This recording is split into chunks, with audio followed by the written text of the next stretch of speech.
as a country, we need to use this opportunity to bring the country together.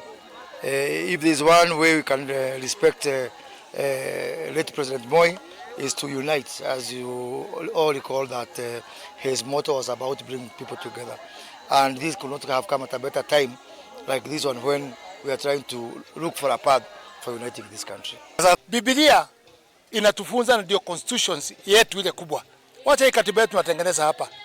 Lakini kanisa tukae ndani na Mungu atatuongoza kwa amani. Kwa sababu hapo ndio kuna amani, hapo ndio kuna kusameheana, hapo ndio kuna the way forward.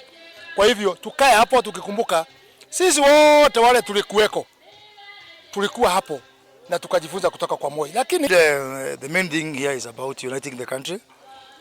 And we all agree that we are quite divided as a country, and Moi took practical steps of uniting the country.